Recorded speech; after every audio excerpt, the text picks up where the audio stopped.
श्री सच्चिदानंद सतगुरु साईनाथ महाराज की जय। श्री शिरडी साईं बाबा की दिव्य चमत्कार में आज हम अन्य कथाओं को सुनेंगे। साईं भक्त विले पार्ले मुंबई की साईं भक्त श्रीमती चंद्रबाई वोरकर ने 1936 में श्री नरसिंह स्वामी जी को अपना यह संस्मरण सुनाया। मेरे पति 1909 में पंढरपुर में एक पुल का निर्माण या मरम्मत करवा रहे थे, अतः वह पंढरपुर में ही रह रहे थे। उनकी अनुपस्थिति में मैं शिरडी साईं बाबा के दर्शनार्थ गई हुई थी। एक दिन बाबा ने कहा, अब तुरंत तुम पंढरपुर चली जाओ, मैं तुम्हारे साथ हूँ, तुम्हें यात्रा में कोई तकलीफ नहीं होगी। मैं दोस्त साथियों के साथ तुरंत ही पंढरपुर पहुंची। वहां मुझे ज्ञात हुआ कि मेरे पति ने नौकरी से त्यागपत्र दे दिया है और वे मुंबई चले गए हैं। मेरे पास थोड़े से ही रुपए थे और मैं उन दो साथियों को लेकर कुड़वलीवाड़ी बहुत कठिनाई से पहुंची, क्योंकि वहीं तक पहुंचने के लिए मेरे पास रुपए थे।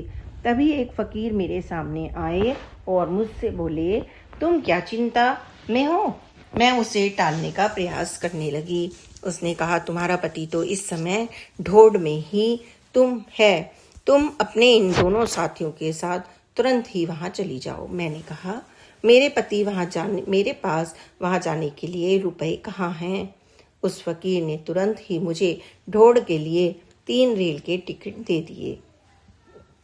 उधर ढोड़ में मेरे पति स्टेशन पर चाय पी रहे थे और चिंता में पड़े हुए थे।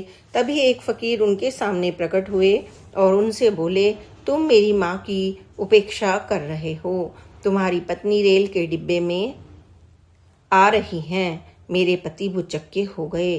तभी वह फकीर गायब हो गए। कुछ देर बाद ट्रेन ढोंड पहुंची और मैं और मेरे दोनों साथी उतरे। मेरे पति ने उस फकीर की बात बताई। मैंने उन्हें साईं बाबा का चित्र दिखाया तो उन्होंने कहा, हाँ, यही फकीर मेरे पास आए थे और तुम्हारे डिब्बे का नंबर मुझे बताकर गायब हो गए थे। श्री सच्चिदानंद सतगुरु साईनाथ महाराज की जय। अब एक अन्य कथा का श्रवण करें। जीवन की रक्षा। श्यामा जयकर नामक पेंटर ने, जिन्होंने श्री साईं बाबा के जीवन काल में शिरडी में बाबा को सामने बैठाकर उनका चित्र पेंट किया था और वह चित्र आजकल द्वारिका माई मस्जिद में रखा हुआ है। श्री नरसिंह स्वामी जी को 18 सितंबर 1938 को अपना यह अविस्मरणीय संस्मरण बताया था। एक दिन शिरडी में मैंने अजीब दृश्य देखा। कई बड़े बड़े कुत्ते एक छोटे से सफेद पागल कुत्ते के काटने से डरकर भाग रहे थे और वह छोटा कुत्ता उनका पीछा कर रहा था। गांव वाले अपने हाथों में लाठियां लेकर उस सफेद पागल कुत्ते को मारने के लिए दौड़े।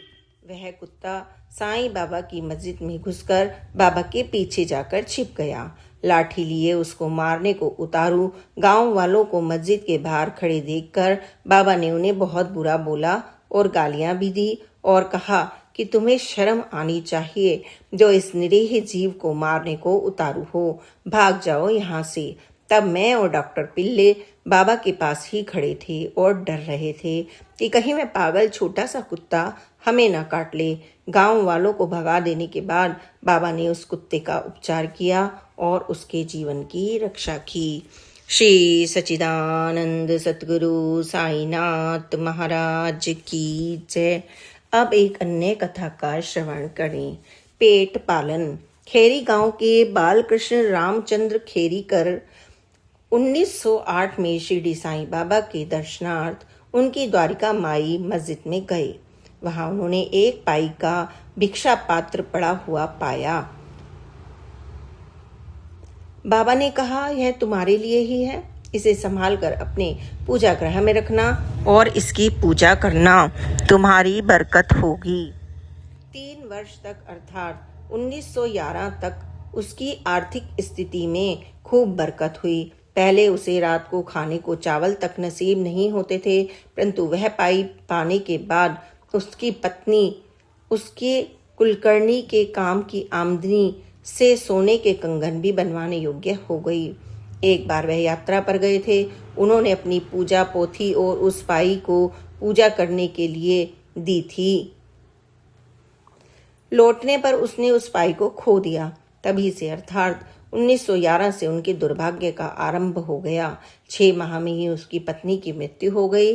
1917-18 में उनकी माता की मृत्यु हो गई और 1936 में वे दाने दाने को मोहताज हो गए और 1936 में उन्होंने श्री नरसिंह स्वामी को बताया था कि वे भीख मांगकर अपना पेट पालन करने को मजबूर हो गए हैं।